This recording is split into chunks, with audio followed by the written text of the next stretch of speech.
Ocak, Şubat, Mart ve Nisan ayının ortasına kadar aralıksız bir şekilde günde 10 saat İspanyolca çalıştım. Ben Türkiye'deki koşullarımdan memnun olmadığım için gitmiyorum ya da Türkiye'yi sevmediğim için gitmiyorum diye bir şey yok. Huzurumu, konforumu bırakmak beni açıkçası birazcık korkutuyor. Hayat bir kitap gibi ve eğer sürekli aynı ülkede yaşarsanız o kitabın hep aynı sayfasını okumuş olursunuz. Herkese uzun bir aranın ardından tekrardan merhaba. Eğer beni tanımıyorsanız ismim Kemal Berk ve şu anda Marmara Tıp 6.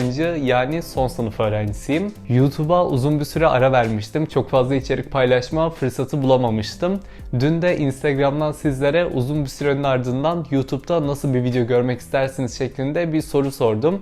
Ve benden en fazla istenen videolar işte vlog videoları ve uzun süredir ne yapıyordum bunlardan bahsettiğim böyle kısa bir konuşma videosu istendi benden. O yüzden bugün sizlere bu uzun sürede neler yaptım, İspanya'da uzmanlık için ne yaptım, okulda ne yaptım, spor için ne yaptım. Yani genel olarak son 3-4 aydır hayatımda neler değişti bunlardan bahsedeceğim. Biliyorum ki kanalımda genellikle sizlere faydası dokunacak, sizlere faydası olacak bilimsel içerikler paylaşıyorum.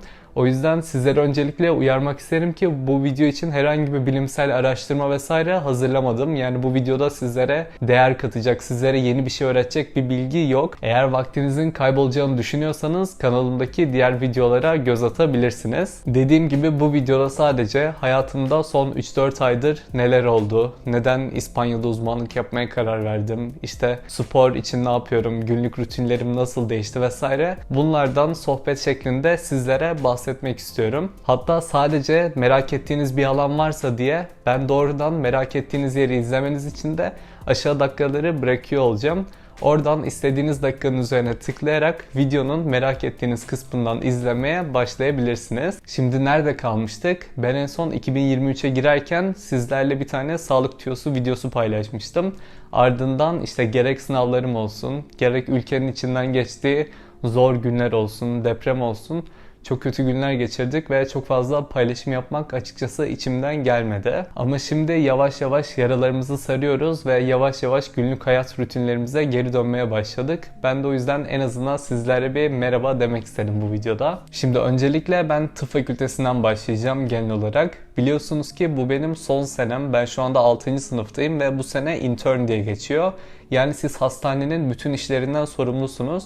Aynı zamanda hastalardan da bir şeyler öğrenmek zorundasınız. Aynı zamanda öğrencisiniz. Şimdi Kasım-Aralık'ta acil stajımı yaptım ve bizim Marmara'nın acili intern olmak oldukça zor bir şey. Çünkü sanki siz mezun olmuşsunuz gibi alanda tek başınıza bırakılıyorsunuz bir doktor olarak ve hastalara tek başınıza tanı koyup tedavi ediyorsunuz. Bu gerçekten çok zor bir olay. Hemen ardından seçmeli stajlarım başladı. Ben genel cerrahi ile kalp damar cerrahisi almıştım.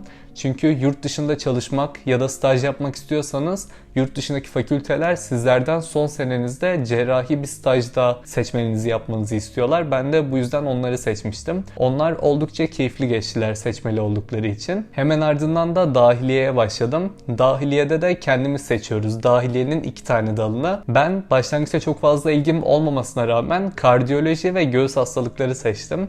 Kardiyolojiyi tamamladım. Şu anda da göğüs hastalıklarını bitirmek üzereyim. Son 10 gün vesaire kaldı. Ardından da çocuk hastalıkları yapacağım. Şöyle bir olay yaşadım ki kardiyolog olmak ya da kardiyoloji uzmanlığı seçmek daha önce hiç aklımda yokken kardiyoloji serviste çalıştığım zamanlarda kardiyolojinin çok keyifli olduğunu fark ettim. Çünkü hem aynı zamanda bir kalp doktorusunuz. Yani kalp doktoruyum demek bile çok havalı bir şey bence. Yine aynı şekilde teknolojiyle tamamen iç içesiniz. Ben çocukluğumdan beri teknolojiyi çok seviyorum. Bu yüzden tıbbın bu türlü alanlarına yönelmek daha çok ilgimi çekiyor. İşte gün boyunca eko çekiyorsunuz. Onun dışında çeşitli invaziv işlemler var. Yani girişimsel işlemler var. Bunlar nedir? İşte anjiyo yapılıyor vesaire. Daha sonrasında hastalarla birebir iletişim halindesiniz. Devamlı işte onların hayat koşullarını düzenleyecek önerilerde bulunuyorsunuz. Çünkü bunlar genellikle tansiyon hastası vesaire insanlar oluyor ve beslenme, uyku, işte hayat kalitesi bu insanlar için oldukça önemli. Ben de YouTube kanalımda burada sizlere genellikle hep böyle işte hayat koşullarınızı güzelleştirecek, daha verimli olacak şekilde önerilerde bulunuyorum. Ve hastalarıma da sizlere verdiğim önerileri doğrudan söyleyince çok hoşlarına gidiyor. Sonrasında gidip YouTube kanalıma abone oluyorlar falan. Oldukça hoşuma gidiyor. Bu kanal sevdiğim bir hale geldi. Onun dışında kardiyoloji bitti. Bittiğine de üzüldüm biraz. Ama şu an göğüs hastalıklarındayım ve ekibimi çok seviyorum. O yüzden her gün böyle severek gidiyorum işe vesaire. Bundan sonra da çocuk hastalıkları yapacağım. Nasıl olacak hiç bilmiyorum. Çünkü çocuk hastalıkları tıptan tamamen ayrı bir konu. Yani ikinci bir tıp gibi bir olay. Onu bilmiyorum, ona geliriz. Onun dışında biliyorsunuz ki tıp fakültesini bitirdiğim zaman benim bir uzmanlık yapmam gerekecek. Yani aslında gerekmiyor. İstersen pratisyen olarak da kalabilirim. Ya da işte bir ilaç firmasında vesaire de çalışabilirim. Ama eğer Türkiye'de kalacaksam TUS diye bir sınav var. Tıpta uzmanlık sınavı, ona girmem gerekiyor. Ya da yurt dışına gideceksem onun adımlarını şimdiden atmam gerekiyor. Ben de hatırlar mısınız bilmiyorum ama son videomda sizlere İspanya'da uzmanlık yapmak istediğimden bahsetmiştim. O zaman İspanya'dan yeni gelmiştim ve İspanya gerçekten böyle gözümü boyamıştı. Göz boyamak yanlış bir kelime de. İspanya beni çok mutlu etmişti. Ben de o yüzden İspanya'da uzmanlık yapmak istiyorum demiştim. Ve o sözümün arkasında durdum.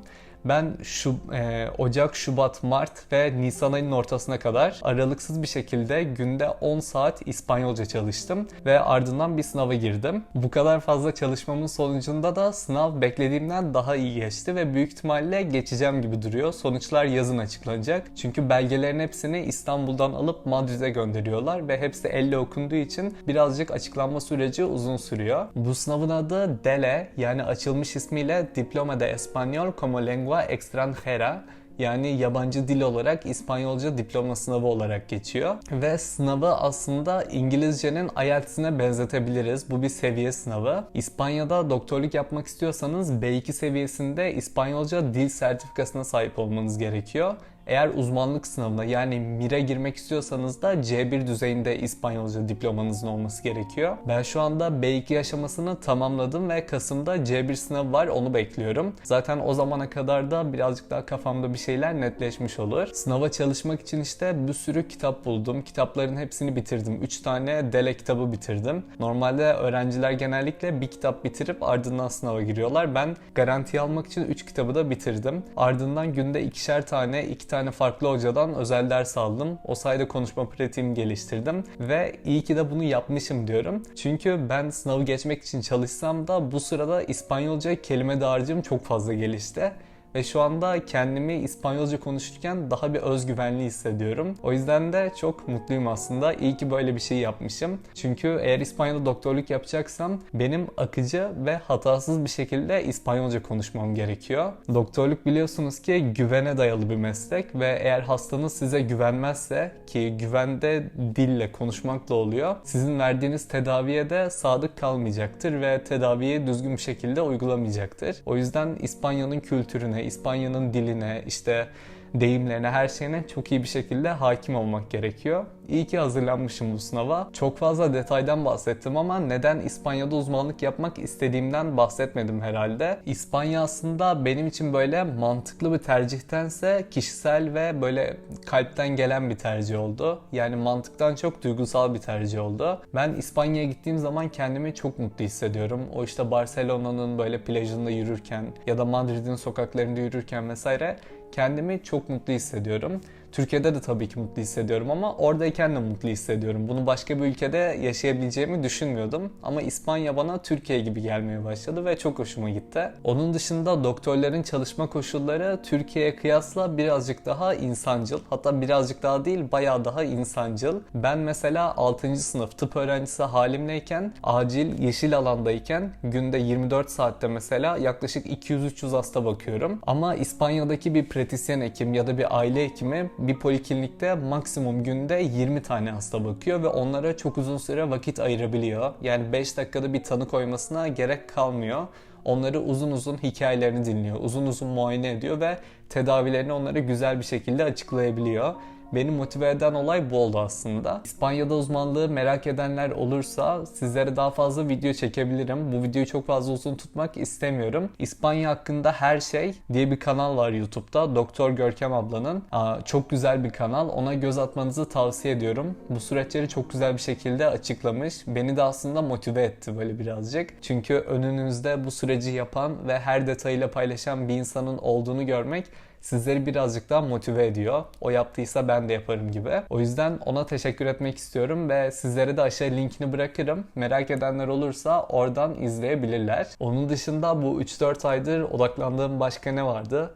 İşte ülke tercihi yapmaya çalışıyordum. Türkiye'de mi kalacağım, yurt dışına mı gideceğim şeklinde. Bu arada bunun yanlış anlaşılmasını da istemiyorum. Ben Türkiye'deki koşullarımdan memnun olmadığım için gitmiyorum ya da Türkiye'yi sevmediğim için gitmiyorum diye bir şey yok. Ben Türkiye'yi çok seviyorum, ülkemi çok seviyorum. Hatta şu anda içinde bulunduğum koşullardan da çok mutluyum. Buradaki bu rahatlığımı, bu huzurumu, konforumu bırakmak beni açıkçası birazcık korkutuyor. Ama her zaman aklıma şu söz geliyor.